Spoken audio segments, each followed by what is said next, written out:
Serendipias, la ciencia de la cadena SER.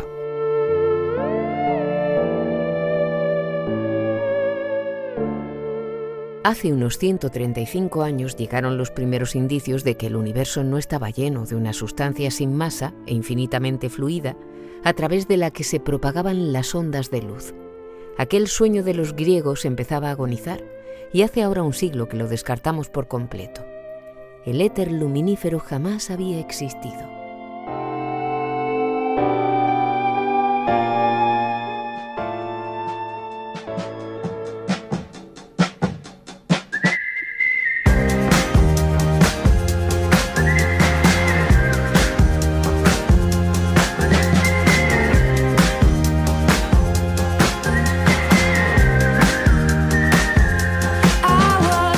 Para algunos, la ciencia consiste en contar mentirijillas, y tal vez no estén del todo equivocados. Si con mentiras nos referimos a fábulas completamente desligadas de la realidad, entonces no. La ciencia no es eso y no debería serlo. Pero lo cierto es que cada teoría, cada hipótesis y cada pensamiento son solo aproximaciones más o menos cercanas a la realidad. La ciencia cambia constantemente, progresa, y tras la pandemia la sociedad lo sabe mejor que nunca. Nuestro conocimiento suele ser aproximado, rellenamos huecos y obviamos incongruencias, al menos hasta que encontramos una explicación mejor.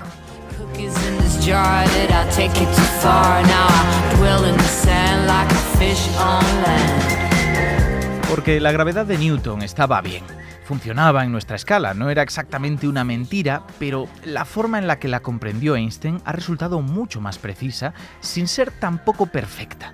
Creer que la ciencia nos ofrece un conocimiento exacto de la realidad es lo que conocemos como realismo ingenuo, y se llama ingenuo por algo, porque el saber avanza. Pero lo hace como esa rana que salta cada vez la mitad de la distancia que la separa de la meta, condenada tal vez a no alcanzarla, aunque sea por una diferencia infinitesimal. Así que si con mentirijillas nos referimos a eso, bienvenidas sean las mentiras de la ciencia.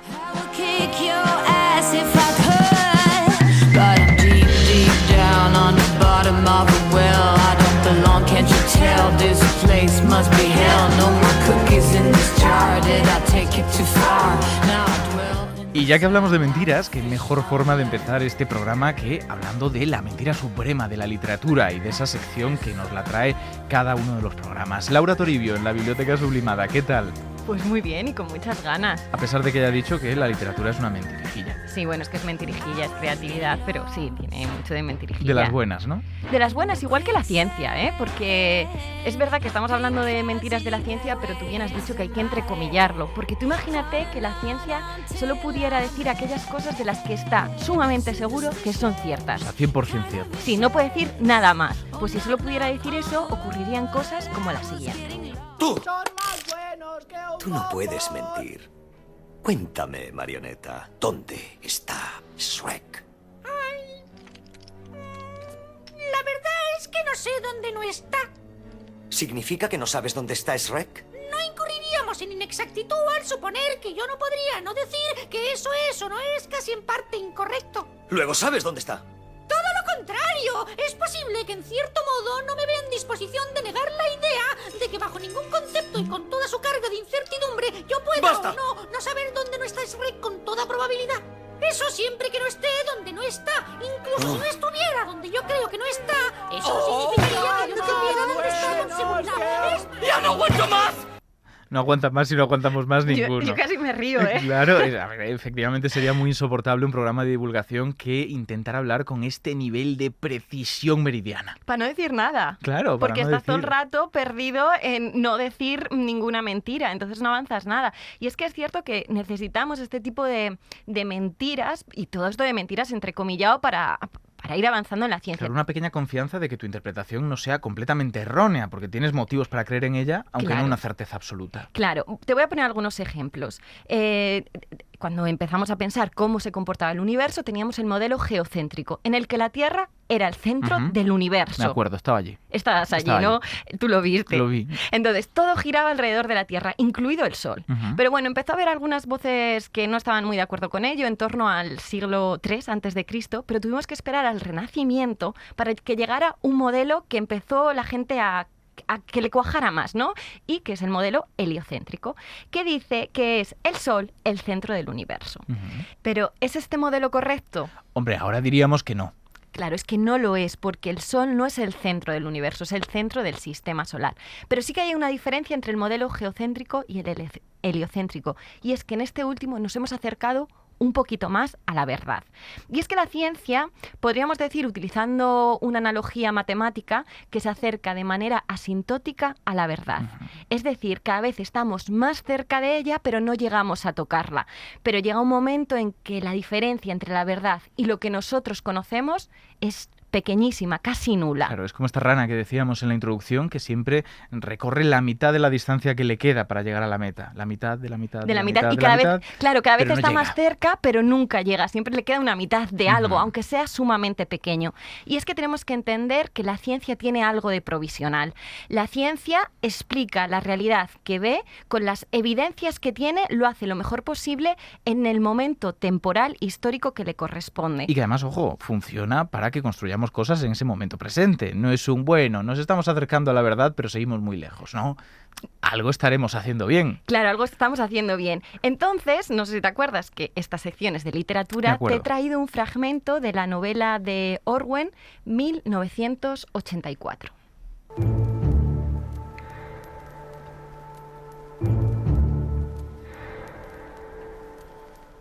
Winston no sabía con exactitud lo que sucedía en el laberinto invisible al que conducían los tubos neumáticos, aunque sí en términos generales.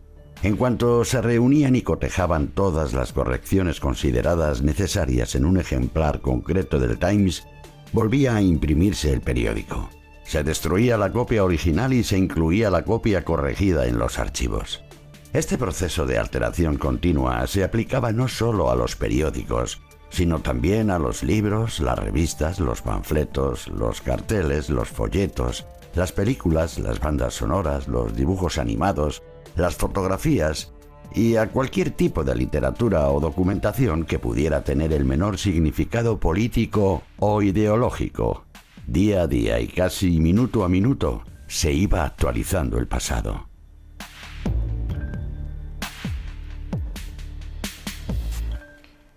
Día a día y casi minuto a minuto se iba actualizando el pasado. Es precioso.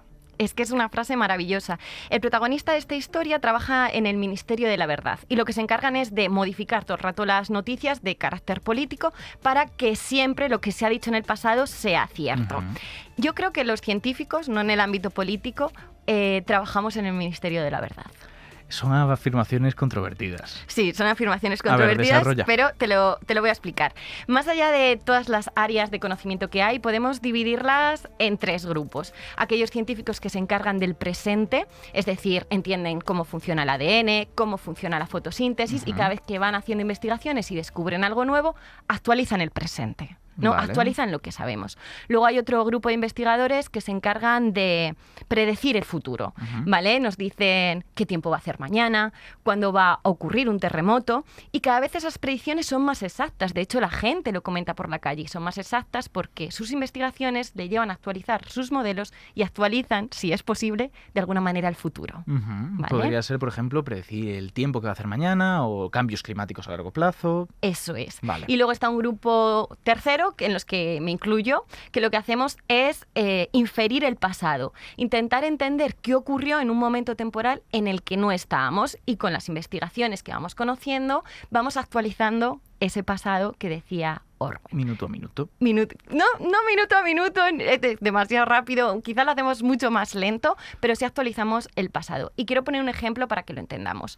De alguna manera, por ejemplo, cuando intentamos entender cómo se ha formado una galaxia, lo que tenemos es una fotografía de una galaxia, pero nadie nos ha dicho, vamos a imaginar que en lugar de eso tenemos una fotografía de un plato que queremos cocinar. Vale. Pero nadie nos ha dicho ni los ingredientes, ni cuánto tiempo hay que cocinarlos, solo tenemos una imagen de lo que queremos cocinar. Con colores y formas. Sí, entonces bueno, de vez en cuando hay un investigador que se puede acercar un poco, meter un poco la mano y de repente lleva sal. ¿sabes? Y yo creo que lleva pollo. Entonces uno prueba a cocinarlo al horno, otro a la sartén y de repente vamos intentando reconstruir ese plato del que lo único que tenemos es la imagen. Pues poco a poco, con nuestras investigaciones, lo que hacemos es actualizar el pasado, intentar entender esa receta. Y tengo otro ejemplo para esto que creo que a lo mejor a la gente le gusta más y lo entiende un poquito mejor. Así que quiero que escuches una cosa. Escuchemos.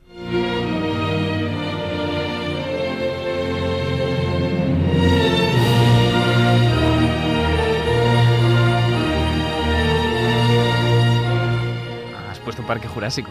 Claro, es Jurassic Park, que se estrenó hace nada más y nada menos que 30 años. Y en esta película los dinosaurios se muestran como gigantescos reptiles. Pero si hoy volviéramos a grabar esta película, sería todo muy diferente. Porque, para empezar, los dinosaurios tendrían casi todos plumas. Y esto lo sabemos porque durante estos últimos 30 años, los paleontólogos se han dedicado a actualizar el pasado. Actualizar ese conocimiento que tenemos del pasado. Claro. Pero bueno, ya que estamos hablando de la verdad, creo que no podemos obviar las matemáticas. Porque las matemáticas van por otro lado. Ellas juegan un juego diferente al resto de las ciencias. En matemáticas hay cosas que son verdad, y cuando se sabe que son ciertas para siempre, eternamente. Hay cosas que se sabe que no son verdad, pues porque se encuentra un contraejemplo y podemos asegurar que eso no es verdad.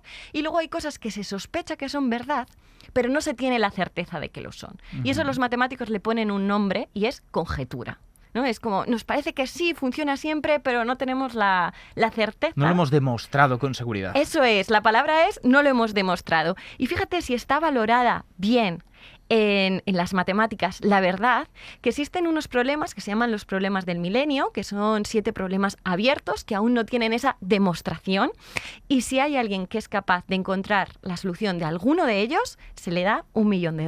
Me parece un buen premio, un buen aliciente. Sí, dicen que es la manera más difícil de conseguir $1 millón. Es posible.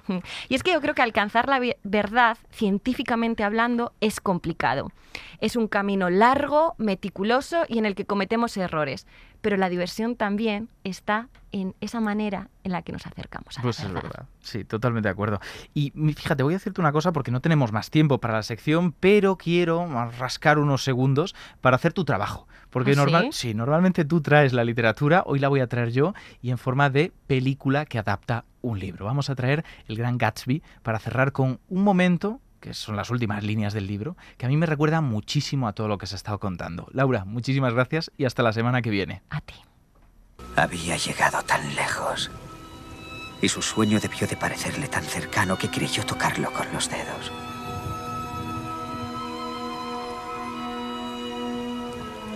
Pero lo que no sabía es que ya lo había dejado atrás. Gatsby creía en la luz verde. El futuro orgiástico que año tras año se desvanece ante nosotros.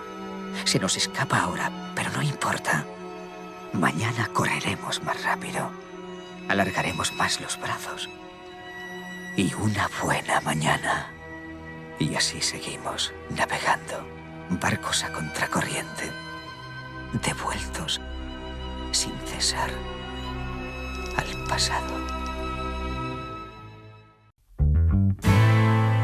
I don't know what age it is, better hold up inside. I don't belong in these modern times. Escape the past, dream of another. Call all the dogs that suck, we gotta run out. Kick off the dogs. Está cantando The White Buffalo, haciendo un poco de... reclamando lo importante que han sido los tiempos antiguos, la añoranza que tenemos de ellos, y no es exactamente así, pero reconozcamos que la ciencia tenía un punto místico, poético, extraño, que podemos intentar recuperar un poquito, al menos en esta sección, porque efectivamente mentirijillas, entre comillas, de la ciencia son las que se han contado durante la historia, pero ¿por qué no traerlas con ese punto estético? Y para ello, ¿quién mejor que Luis Cortés Briñol, que lo tenemos por aquí? Luis, ¿qué tal? Bueno, encantadísimo de estar en Serendipias contigo, un placer. Teníamos ganas de traerte desde hace tiempo porque Luis resulta que es filósofo, pero especializado en historia y filosofía de la ciencia. Y, esto es lo importante en este caso, Luis es otro de esos grandes añoradores de la historia, de otros momentos que, bueno, pues no eran necesariamente mejores ni peores, pero tenían también sus cosas, ¿verdad? Y que lo digas, de hecho son momentos que a mí me gusta llamar liminales. Esta ciencia moderna se construye al final contra la tradición y contra el principio de autoridad. Así que el pasado es parte de la ciencia y de sus intríngulis. Totalmente de acuerdo. Y fíjate, vamos a jugar a algo. Durante esta sección, en la cual vamos a intentar hablar de conceptos antiguos de la ciencia que se han descartado y que podemos llamar entre comillas mentirijillas, pero que sería tal vez un poco injusto, vamos a traerlos. Y vamos a traerlos de una forma peculiar. Hemos ido a la calle y le hemos preguntado a la gente, oye, ¿qué conceptos añora de otros momentos de la ciencia? ¿Qué conceptos quiere que tratemos aquí, que expliquemos y que ahora estén totalmente desfasados? Porque no sé si tú sabías esto, pero la gente añora conceptos desfasados de la ciencia. Fantástico. Pasa en la calle. Precioso. Se habla en los bares. Esto es Vox Populi. No me lo esperaba, ¿eh? ¿No? Pues fíjate, vamos a tener el primero con nosotros. ¿Lo escuchamos? Vamos allá. Pues mira, a mí me pica la curiosidad con el tema de las miasmas, que no miarmas, que no es lo mismo. Porque yo qué sé, en las reuniones familiares, cuando estoy ahí en mi casa, venga con la teoría miasmática de la enfermedad, y yo no tengo ni puñetera idea de lo que es y no sé si está bien usado o no. Los miasmas. Nos preguntan por los miasmas, Luis, que está la gente preocupadísima. Toma ya. ¿Qué nos dices? ¿Qué nos puedes contar? Veo que es el tema popular ahora mismo. Tras la pandemia está más popular todavía, ¿no? Claro, es que encima lo de... No sé quién dijo por allí que en Madrid huele a ajo. Me quiero acordar. Pues bueno, precisamente los miasmas tienen algo que ver con el mal olor. Era una teoría un poco de aquella manera, ¿verdad?, que estaba pues totalmente arraigada a comienzos del siglo XIX, y lo que sostenía es que las enfermedades resultaban de una especie de emanaciones de, si queremos decirlo así, de fluvios, de vapores, ¿verdad?, que contaminaban el aire y lo hacían viciado, lo hacían enfermizo. Entonces las enfermedades pues derivarían de esta especie de materia orgánica en descomposición, pues plantas podridas, agua contaminada, y a través del aire irían poquito a poco invadiéndolo todo y haciéndonos caer en malas enfermedades. Viene además remontándose a la Grecia y a la Roma clásicas, a Hipócrates incluso. O sea que en el fondo estos vapores nocivos, la teoría miasmática de la enfermedad, son los que, a juicio de estos científicos ya hoy obsoletos, causaban pues prácticamente todas las enfermedades, ¿no? Es muy curioso porque, en el fondo, si tenemos en cuenta que era una época en la que no conocíamos los microorganismos y otra serie de conceptos, tiene todo el sentido del mundo planteárselo. Decir, efectivamente, zonas poco salubres, zonas que tienen pues materia en descomposición, huelen mal y además son un foco de enfermedades. Y de alguna manera tiene que viajar esa infección de una persona a otra. ¿Por qué no a través de esos malos olores? Culpándolos pues un poco sin motivo, pero con algún sentido, ¿no? Pero absolutamente. De hecho, si estudiamos un poquito cómo se desenvolvieron los acontecimientos, a esta especie de malos vapores, de miasmas, los llamaron, pues entre otras muchas cosas, y esto es muy curioso, los llamaron aires nocturnos, asociando ya la noche con lo maligno.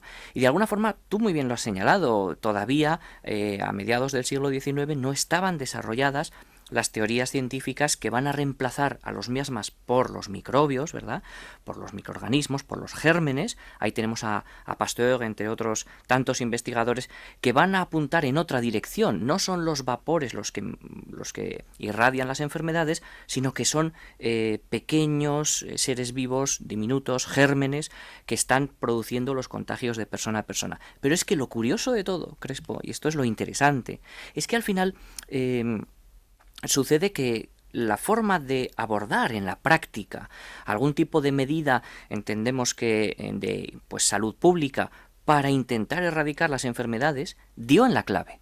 Y dio en la clave porque precisamente lo que se hacía era pues airear, ventilar, lavar, limpiar, todo esto que hoy nos recomendaban, tú antes lo decías, en pandemia, servía igualmente para disminuir el número de contagios por microbios, ellos lo ignoraban, como si fuese ese mal aire ventilado. Por tanto, parte del éxito que tuvo esta teoría es que encajaba con la observación. Nos funcionaba para hacer algunas cosas. Pues fíjate, te voy a preguntar ahora por otro concepto, porque tenemos más audios de personas preocupadas en la calle, muchos más. ¡Qué barbaridad! ¿Y los miasmas ya los han dicho? Pues si quitamos eso, igual el éter, que no sé. Esto me hace siempre recordar a mi abuela, que bueno, antes de fallecer siempre me decía: hijo, el éter es la hostia. Y bueno, es algo que por lo que yo le estaré eternamente agradecido. El éter, este concepto posiblemente le suene incluso a más gente. Éter además es un término que se le ha dado muchos significados durante la historia. Sí. Sí, éter ha tenido muchos sentidos, tiene un sentido más restringido en química, y el éter al que se refieren, me parece a mí, nuestros oyentes, nuestros participantes en esta pequeña encuesta popular, es el éter, se llamó éter luminífero. Luminífero quiere decir que porta la luz, ¿verdad? De ahí viene la palabra Lucifer, el diablo. Bueno, ¿qué era el éter? Pues el éter era en realidad una necesidad teórica, un concepto que se plantearon para explicar cómo se propaga la luz. Digamos que ellos, los científicos de todavía siglo XIX y hasta en finales, y todavía en el siglo XX lo del éter siguió funcionando muy bien, bueno, pues necesitaban explicar por qué la luz se transmite aparentemente en el vacío, ¿verdad? Si la luz era, como se creía, una onda, pues necesitaría un medio material a través del cual propagarse. Por ejemplo, las ondas del mar, que son las olas, se propagan a través del agua, las ondas del Muy sonido bien. a través del aire. Entonces Claro, la ¿y la pregunta luz? era, claro, ¿la luz a través de qué? ¿Qué pasa con la luz? Pues ahí estaba el éter. Éter era además una palabra que remitía a la mitología griega. En su momento se llamó incluso la quinta esencia, ¿verdad? Estaban los 4 elementos, pues el aire, la tierra, el agua, el fuego, y el éter era ese tercer elemento que tendría propiedades pues cuasi mágicas. Y tan mágicas porque, permíteme Luis que te corte un momento, de eso se ha hablado incluso en el cine. Sí. El éter es una sustancia que se encuentra dispersa por todas partes. Priva al hombre de su conciencia, es decir, de su voluntad, y lo hace sin causarle dolor. Es como la quinta esencia del poder. Fíjate cómo aquí está mezclando todos los significados de éter que hemos ido comentando, ¿no? Qué bueno, desde luego que sí. Desde luego que sí. ¿Qué ocurrió con el éter? Pues que poquito a poco, y esto es lo bueno que tiene la ciencia, empezó a chocar. Esas propiedades de las que hablaba yo, cuasi mágicas, empezaban a ser inconsistentes y, bueno, difíciles de defender. Fíjate, el éter tenía que ser, por un lado, un fluido que llenara el espacio, pero que a la vez fuera millones de veces más rígido que el acero para poder así aguantar esas altas frecuencias que tenía la onda de luz. Tenía que a su vez pues ser un elemento que no tuviese masa, que no tuviese viscosidad, porque si no estaría afectando a las órbitas de los planetas. Y encima, para colmo, como nadie lo había visto nunca, tenía que ser transparente, tenía que ser completamente imperceptible. En fin, todos estos problemas, de los que ya eran conscientes los científicos, simplemente quedaron en una especie de suspensión, puesto que permitía de nuevo manejar ciertas nociones para encajar lo que se sabía. Si te das cuenta, lo que hemos tenido en común, tanto antes con los miasmas como ahora con el éter, es que intentan dar solución a un pequeño vacío. Y nos daban parte de la solución, que es lo interesante. Pues a ver si conseguimos también encontrar ese enfoque para la siguiente pregunta que nos hacen desde la calle. Joder, el vitalismo me inquieta, de verdad, estoy preocupada. Me da un poco de vergüenza, pero la verdad es que el otro día me dormí llorando, pensando en el vitalismo. ¿Qué fue de él, tía? Madre mía. El vitalismo, Luis. Fíjate que el tema esta vez es un poquito más filosófico incluso. Sí. Sí, definitivamente sí.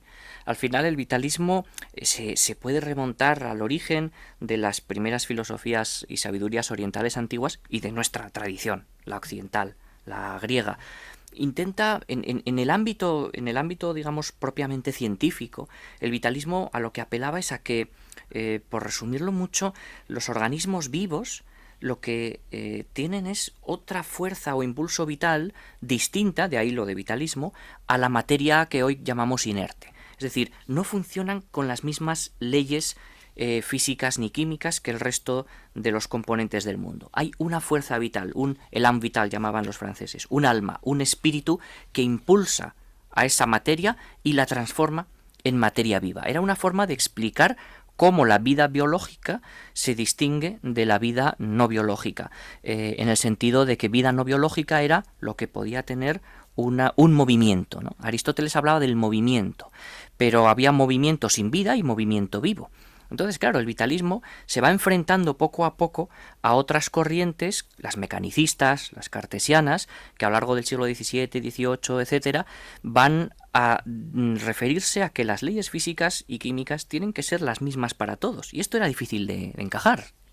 Claro, porque también iba un poquito en contra de conceptos más espirituales sobre qué es la esencia vital. Tú lo has dicho, es que justamente la explicación del insuflarse el alma en el cuerpo es la explicación de muchísimas religiones de la dimensión espiritual. Y si te das cuenta, cuando muere un organismo vivo, en el caso de los seres humanos, se habla de un desprendimiento del alma respecto del cuerpo. Por tanto, a pesar de que ya desde el siglo XIX esta hipótesis fue descartada por varios químicos que lograron sintetizar componentes orgánicos a partir de inorgánicos, dando por tanto a entender que no había una fuerza vital misteriosa, sino que era una cuestión de organización de la materia. Bueno, pues a pesar de estas evidencias, todavía hoy el vitalismo continúa permaneciendo activo en las teorías ya completamente obsoletas, hemos de decir, de algunos filósofos. De eso te iba a preguntar, porque si yo te pongo este audio... Cuando hace 30 años los políticos peroraban ante las multitudes... Evidentemente no está hablando de vitalismo, pero estamos escuchando a alguien que seguro que reconocerás. Es Ortega y Gasset. Sí. ¿Qué tiene que ver con este concepto? Un filósofo de nuestra historia.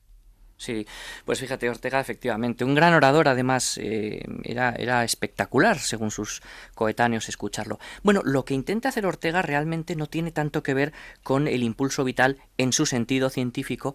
Lo que él intenta hacer es, de alguna forma, reconciliar la razón, ¿verdad?, con los excesos, digamos, del racionalismo. O sea, lo que hace Ortega es, de alguna forma, apelar a este elemento pulsional, fíjate la conexión que hay después derivada con Freud, la conexión con lo intuitivo, con lo irracional. Entonces él intenta hablar del vitalismo, es decir, el impulso que nos lleva a vivir, a reconstruir nuestra existencia filosóficamente, pero que ha de estar guiado por la razón. Por tanto, intenta combinar esas dos aurigas que tiraban, ¿verdad?, del famoso carro de Platón, el instinto y la parte más racional.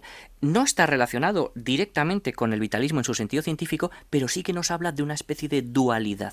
Lo inorgánico sería, en este caso, la razón y lo estructurado, y lo orgánico, lo vivo, sería lo vitalista, lo vital. Totalmente. Qué bueno es juntar filosofía y ciencia en una sección.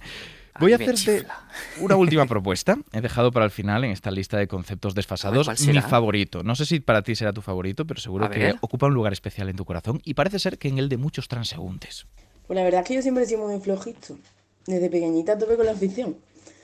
No me perdí ni un texto clásico sobre la química neumática. Y de hecho llevo a Joseph Priestley aquí tatuar la rabadilla. Mira, ¿lo quieres ver? El flojisto, Luis, el flojisto. ¡Oh! El concepto de que el calor pesa, por decirlo así, ¿no? ¿Qué es eso? Justo, qué bonito. Pues sabes que también es mi favorita de las teorías obsoletas, decimonónicas. Bueno. Qué coincidencia tan bonita. Es que, bueno, es preciosa porque es que no solamente por lo particular que es, sino porque el proceso por el cual se va descartando logra grandes hitos para la química, una especie de serendipia. Fíjate, al final el flojisto, bueno, por resumirlo, es una teoría que se va desarrollando ya desde el siglo XVII, como tú bien decías, para explicar ese proceso que llamamos combustión, ¿verdad?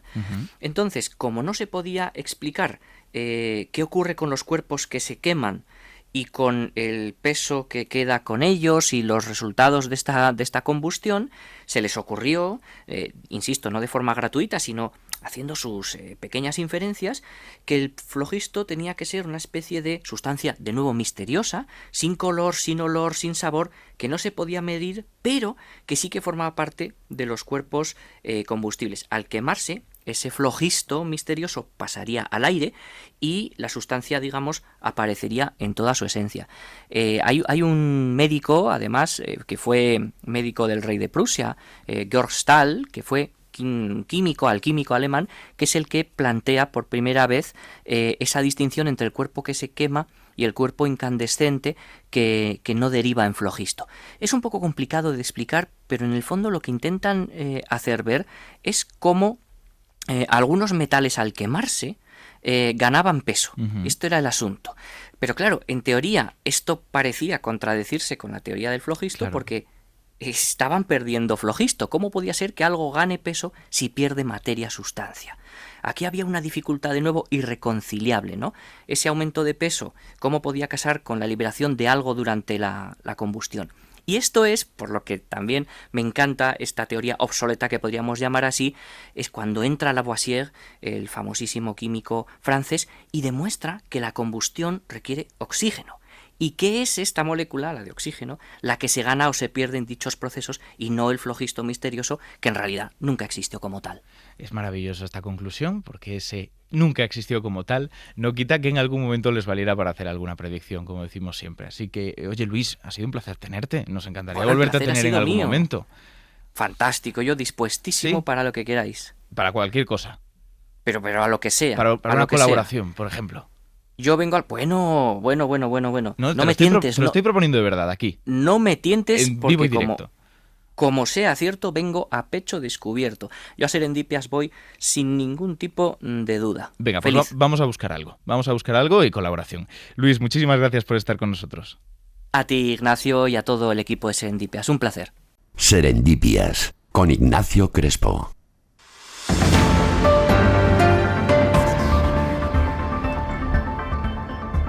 Mario, ¿qué te pasa? Por el mar corren Mario. las liebres. No estás por bien. El mar corre, por el monte las Mario, sardinas. Trarara. ¿Qué haces? ¿Vienes borracho? No, Ignacio, es que como hoy estamos hablando de mentiras, pues te voy a contar que por el mar corren las liebres y por el monte las sardinas. No, ¿Y será tu último programa? Puede ser, pero me iré súper contento, lo dejaré en todo lo alto, como los Beatles. Hoy estamos hablando de mentiras y yo te voy a contar unos cuantos ejemplos de mala ciencia, es decir, de noticias científicas inexactas, por así decirlo, que en su momento difundió la prensa y me parecía una buena introducción. Me gusta mucho. Vale, bueno, pues mira, resulta que la teoría del Big Bang, que ha dado nombre hasta a una serie de televisión muy popular, es mentira. ¿Cómo te quedas? Pues sorprendido. Pues no lo digo yo, lo dice un estudio publicado en The Astrophysical Journal Letters por los astrofísicos Sunny Vagnozzi y Avi Loeb, que encima se hizo súper viral en su día, aunque a ver, igual la prensa se ha flipado un poco, Estoy un poco tirando piedras contra mi tejado, pero bueno, no pasa nada, esto es Serendipias. Los titulares decían que el Big Bang era mentira, pero el artículo científico de Vagnozzi y Loeb no aportaba pruebas contundentes de ningún tipo, solo especulaciones bastante fantasiosas, por así decirlo, porque evidentemente todavía no comprendemos bien cómo fueron esos instantes de violenta expansión que sufrió nuestro universo. Pero eso no quiere decir que nuestro conocimiento actual, o sea, lo que ahora pensamos, lo que ahora sabemos, no quiere decir que pueda descartarse así a la ligera, como si nada. De hecho, he estado buscando un poco, he tirado de hemeroteca porque a Avi Loeb me sonaba de algo y veo que ya le hemos dado cera otras veces por cosas parecidas. Un frecuente de este programa.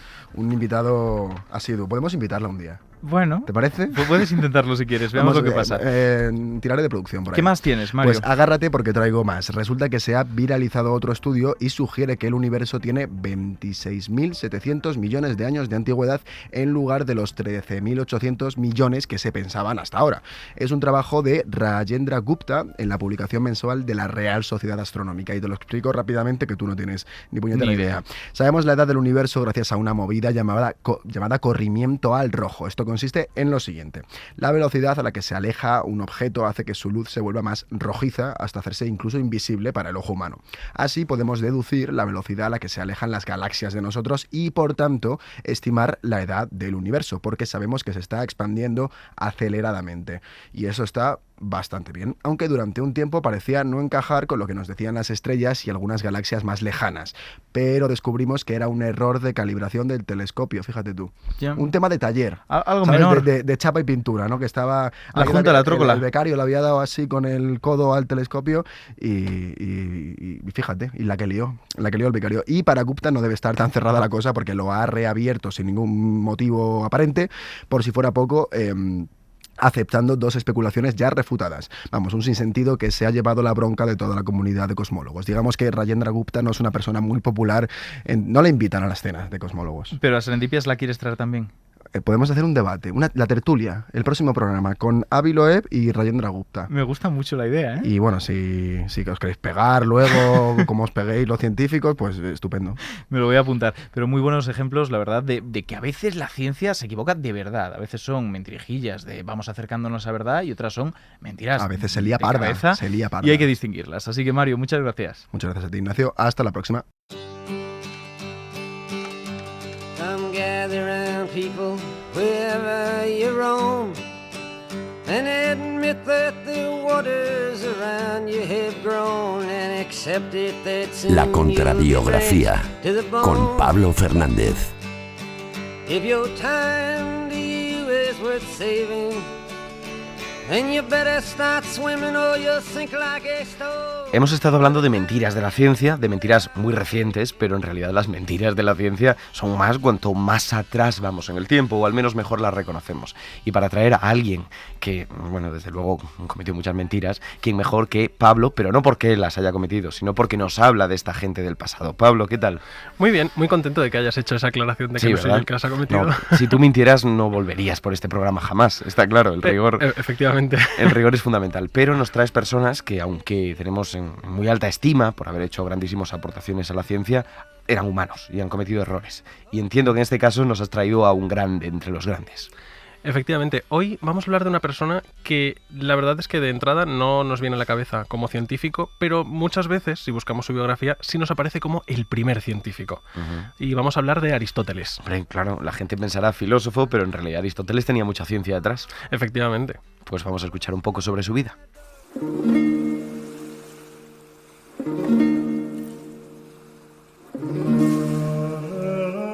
Aristóteles nació en el año 384 a.C. en la provincia griega de Macedonia. Sus padres, ambos médicos, le aseguraron una buena educación y al quedar huérfano con 17 años, su tutor le envió a Atenas para que aprendiera en la academia del insigne Platón, que dejaría una huella indeleble en él durante 20 años.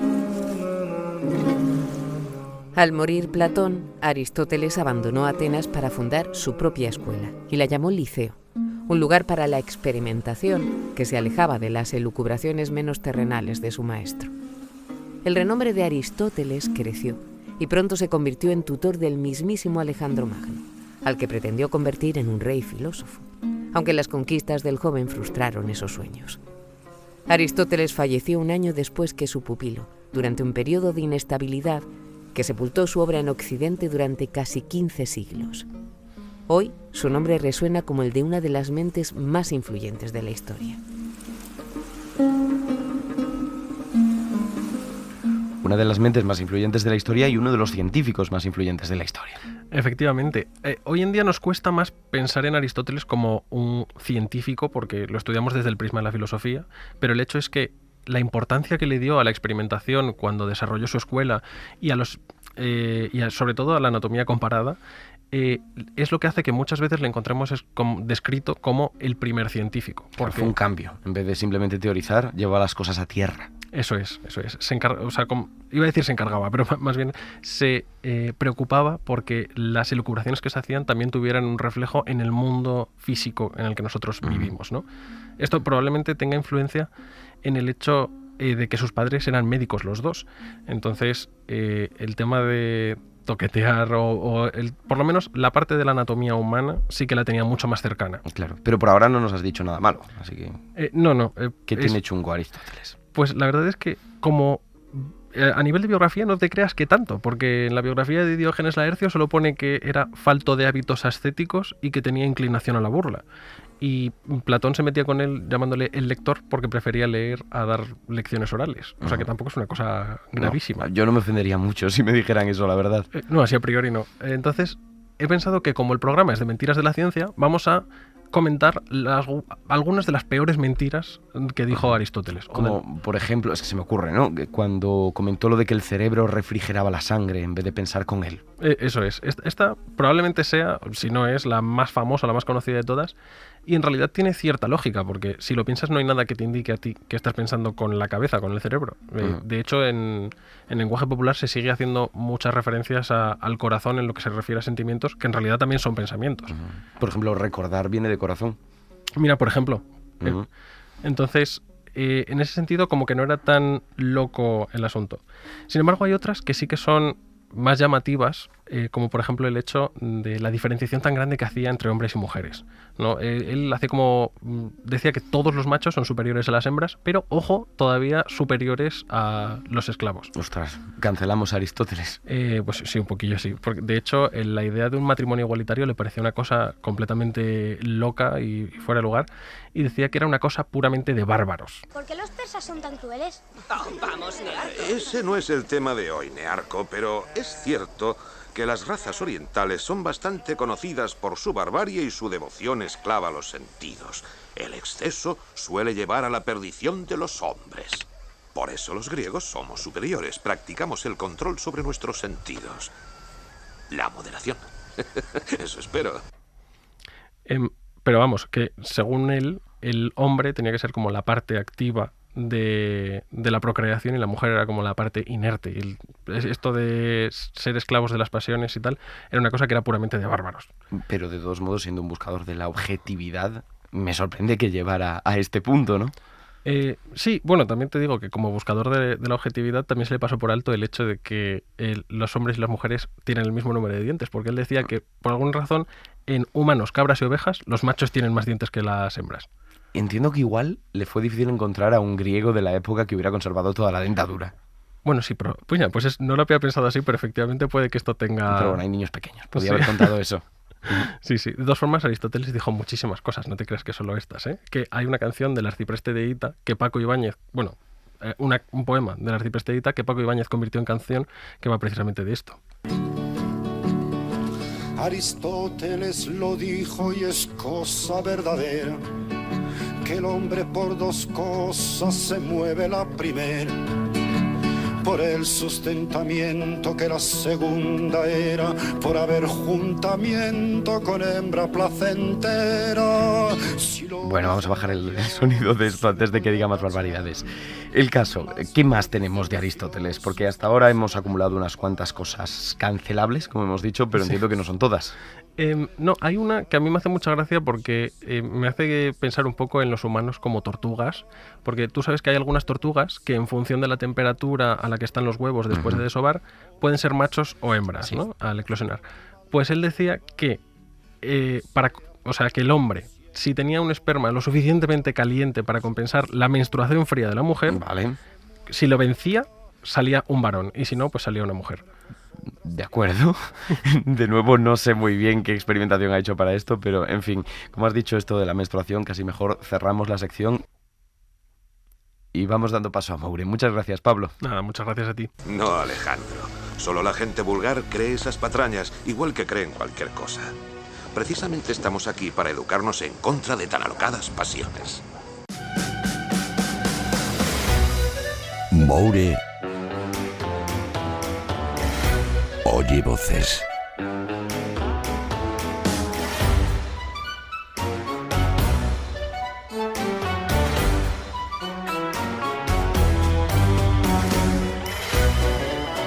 Me encanta tu sintonía.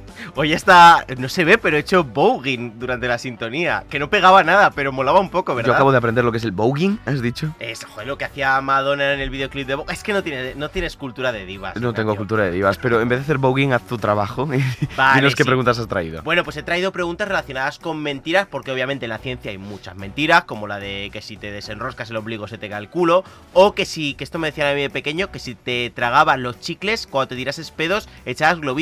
Que mira que me tragué chicles y no lo conseguí nunca. Era tu intención, era tu ilusión. Eso es mejor que hacer una tesis. Pero vamos con preguntas, ¿vale? Voy a por la primera. Dentro pregunta.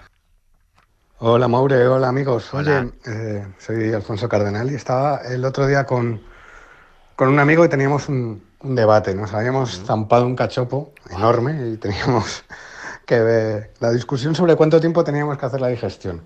Yo le decía a mi amigo que eso ya no es así, que te puedes bañar después de comer, y él decía que no, que había que guardar la digestión religiosamente, que se lo habían enseñado sus padres. Y queríamos preguntaroslo a vosotros, que nos saquéis de nuestra duda.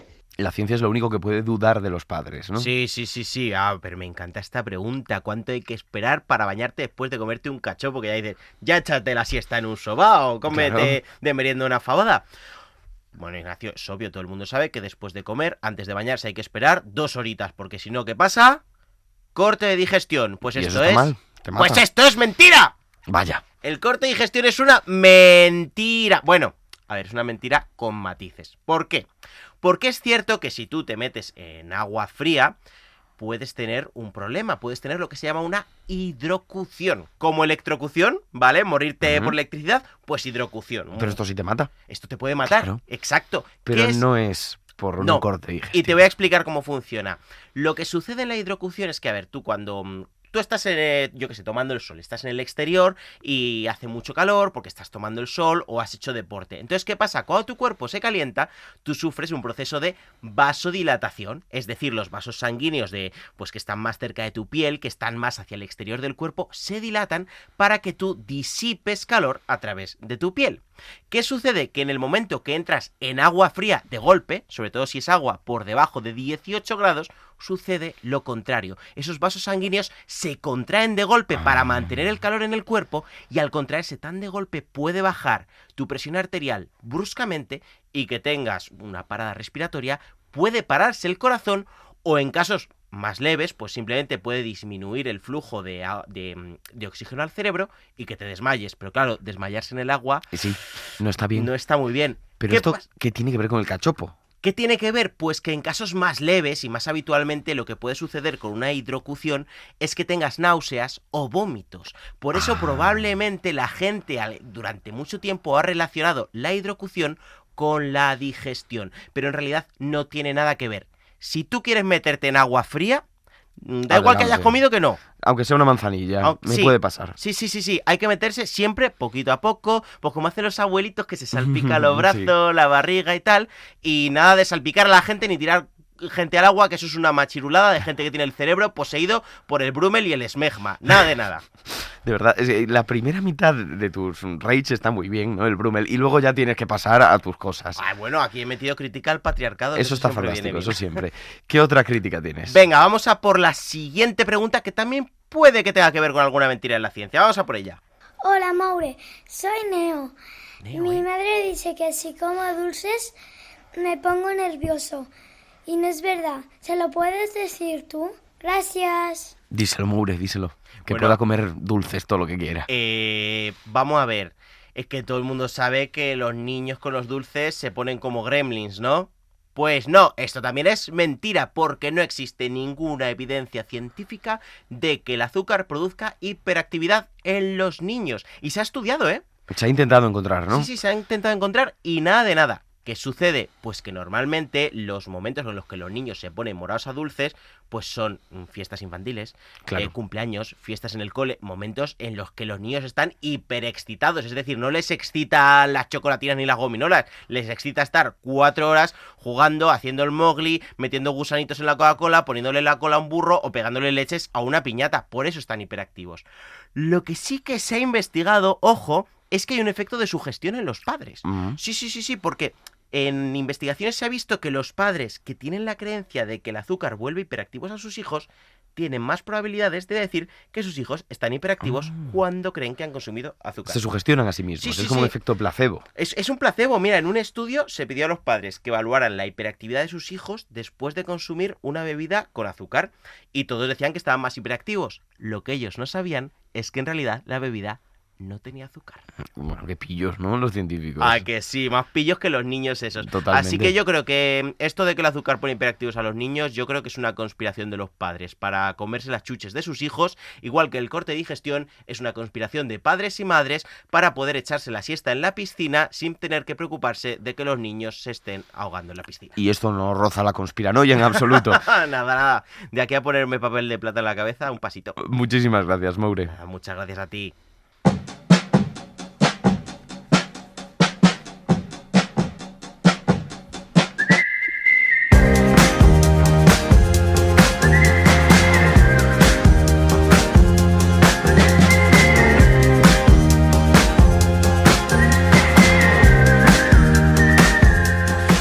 Esas han sido algunas de las mentiras de la ciencia, mentiras entre comillas, sobre las que hemos construido una de las catedrales culturales más complejas y maravillosas de nuestra civilización.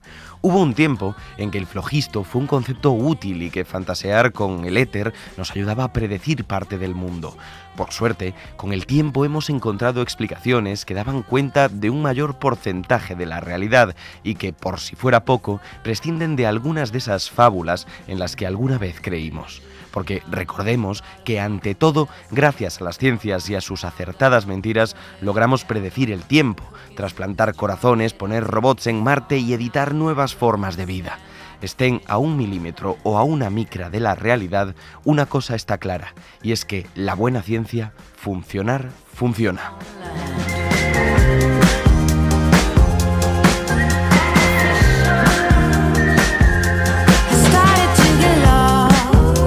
Serendipias, con Ignacio Crespo.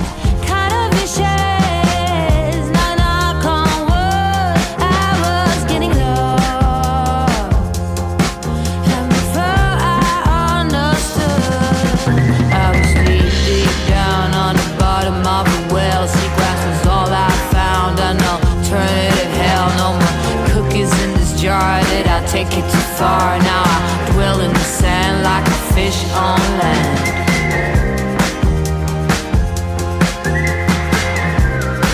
Like a fish on land.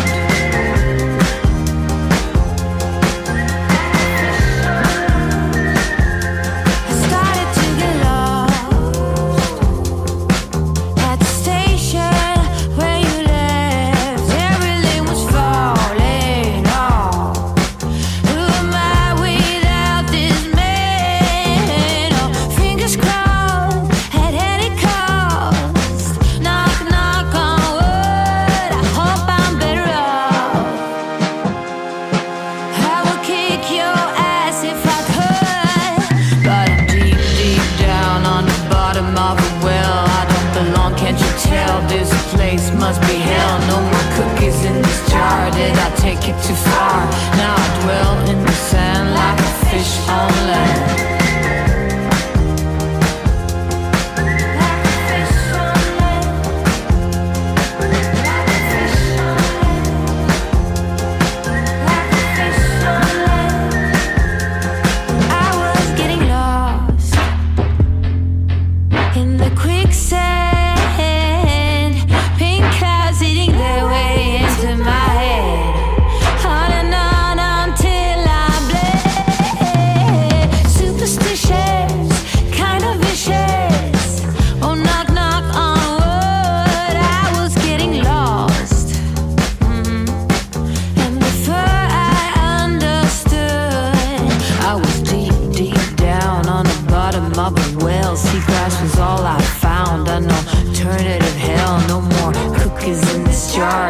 Take it too far, now I dwell in the sand like a fish on land.